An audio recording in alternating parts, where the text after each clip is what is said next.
പറയുന്ന കാര്യങ്ങൾ ചെയ്തിരിക്കും. ഒരാളിന്റെ മുമ്പിലും അദ്ദേഹം ഭയപ്പെടുന്ന പക്ഷമില്ല.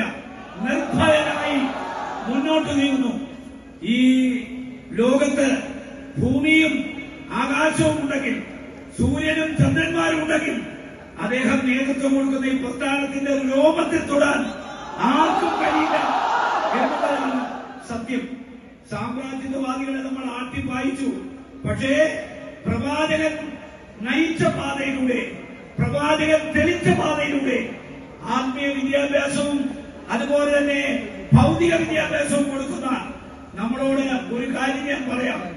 സാമ്രാജ്യവാദികൾ ഭരിച്ച കാലത്തേക്കാൾ ഇസ്ലാമിക സമൂഹം ഏറ്റവും വെല്ലുവിളികൾ നേടുകയാണ്. കാശ്മീരിൽ നമ്മളെ ഉപദ്രവിച്ചു. 370 എടുത്തു കളഞ്ഞു, 35A എടുത്തു കളഞ്ഞു.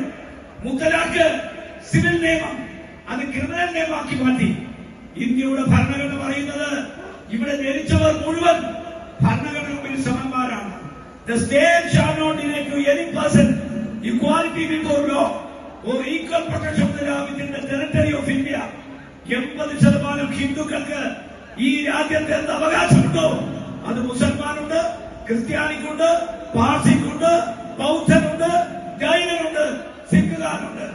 ഇന്ത്യയുടെ മണ്ണിൽ ജനിച്ചു വീഴുന്ന ഒരു പൗരനും രണ്ടാം തരം പൗരന്മാരല്ല, ഒരേ പൗരന്മാരാണ്. ഭരണഘടനയുടെ ആർട്ടിക്കിൾ 14, 15 അമൻഡ് ചെയ്ത് 2 തരം പൗരന്മാരെ ഉണ്ടാക്കാനാണ് പൗരത്വ നിയമം ഭേദഗതി ചെയ്തത്. ഇതാ അള്ളാഹുവിന്റെ സ്വത്ത് ഒക്കെ ഭൂമി പിടിച്ചെടുക്കാനുള്ള ഹീനമായ ശ്രമം നടക്കുന്നു. അതുകൊണ്ട് ഞാൻ ദീർഘമായി പ്രസംഗിക്കുന്നില്ല. ഞാൻ എന്റെ ആരാധ്യനായ നേതാവിനോട് പറയുന്നു, എത്തേണ്ടത് അവിടെ തെറ്റിയാലും ശരി, മധ്യേ മരണം വിഴുകിയാലും ശരി, ഇസ്ലാമിന്റെ അവകാശങ്ങൾ കവർന്നെടുക്കുന്നവർക്കെതിരെ പോരാടണം. അവസാന ശ്വാസം വരെ പോരാടണം. അങ്ങക്ക് അതിനുള്ള കരുത്തുണ്ട്, ശക്തിയുണ്ട്. സർവശക്തനായ തമ്പുരാൻ അങ്ങക്ക് ആയുസ് തരും. ഈ ആയുസ് ഉപയോഗിച്ച് ഇവിടെ നടക്കുന്ന ഹീനമായ ശ്രമങ്ങളെ ചെറുത്തു തോൽപ്പിച്ച് ഇസ്ലാമിക സമൂഹത്തിന് നീതി വാങ്ങിക്കൊടുക്കാൻ പടച്ച തമ്പുരാൻ അങ്ങേ അനുഗ്രഹിക്കട്ടെ, ആശീർവദിക്കട്ടെ.